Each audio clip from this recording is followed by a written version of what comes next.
Hello to you synth nerds out there, welcome to my channel. Today we're doing a very quick sound design tutorial for the Analog 4 MkII.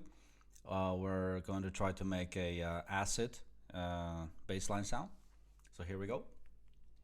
Starting with the easy part, which is the envelope.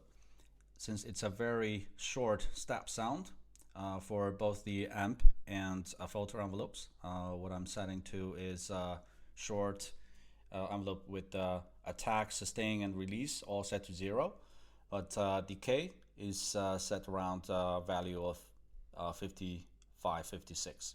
That's about a sweet spot. And the envelope mode is set to trigger mode, just to make sure like very quick notes are triggered properly. Moving on to the oscillator part. So if we're thinking about the sound texture of the acid, we can almost describe it as kind of a hollow growl sound. So in terms of the waveforms, we want to choose something that is simple, but in the meantime can reach to a certain level of aggressiveness. But in the meantime, doesn't contain too much, too rich of harmonics in it. So I'm sticking to the good old sawtooth wave. And here I'm not modulating anything except for the pulse width. This is one of the cool things about the flexibility of the A4, which is you can modulate the pulse width of all the waveforms. Moving on to the filter section. This is the second part which I really like about the A4, which is the very flexible filter section. You see here the dual filter offers us great amount of possibilities in terms of how you're shaping your sound. The first filter, filter 1, it is a low pass filter. And the second filter, filter 2, you have high pass, different slope type, you have the notch, and you have the peak. So for the acid sound, actually, you can also choose the peak sound. However, when I think about the hollow quality of the sound, I didn't want too much low frequency to get through. So instead, I choose the more steep type of high pass filter. For filter 1 frequency, we're set to around 58. But with these values, it doesn't mean it has to be a static value, because of course, in your sequence, you want to tweak around, you want to create movement. I'm just setting kind of like a middle ground where you can reach the initial acid-like sound. So moving on to filter 1 resonance, it's set to be around 87, 86. You don't want to go over 90 with a resonance, because then it reaches to a much sharper pitch, which could be unpleasant. With the filter 2, frequency is set to be around 52. So if you can imagine, it's a little bit behind the emphasis frequency of the filter 1 resonance. And resonance for filter 2 is set to be around 70. Both envelopes for the filter, the depth, are set to be around 11. Last but not the least, the overdrive. A very nice modulation to add more aggressiveness into your sound. The current value is set to be around 25. Yeah, we have done the work, so let's hear the sound, how it sounds like. Okay, let me remove the reverb.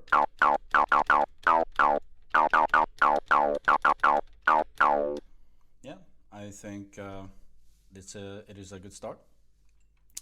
Don't forget we have a second oscillator as well.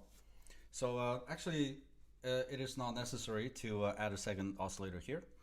But if you want a little bit more richness into the sound, you can add in. As you see here, the configurations is almost identical to the oscillator one, except for the port width here. The modulation is towards the minus, so it's setting to about minus 14 or so. For oscillator 1, it's set to plus 20. So let's hear how it sounds like as I add in the volume for oscillator 2.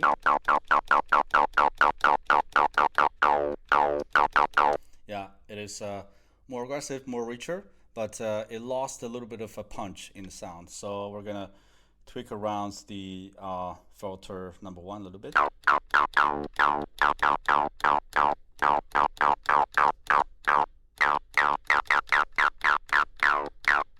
Yeah, that's pretty good. So for now, let's stick to only one oscillator. So let's hear how it sounds like. I did make a very simple sequence here, so I'm gonna play it. But before that, I want to add a few more points. First point is the accent and the note slide. So if I move my camera here, you see that you can access those by pressing function and these buttons here. When you get to accent, you can set the accent for whichever step of your liking. And the slide is same goes. One more thing to mention is the performance mode, which is another thing I really like about the A4. So as you go into the performance mode, you see 10 encoders where you can tweak around. And when you go to the setup by pressing function and perf bottom here, you will be able to choose which encoder you want to set for what. I'm not going to do too much in-depth description of it, but I just want to say that for this one, for the encoder A, I set for the track where the acid line is, and I set it as a bipolar, which you can do. And the modulation destination, I set it to both the filter 1 and 2. If you go through the destination list, you will find one option as one destination, but for both frequencies of both the filters, which is really handy. Okay, so let's hear how it sounds like if I tweak this around.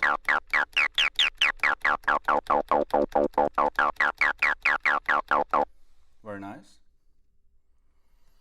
Okay, I'm gonna play the bass line. Let's hear it.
that's about the sound design part.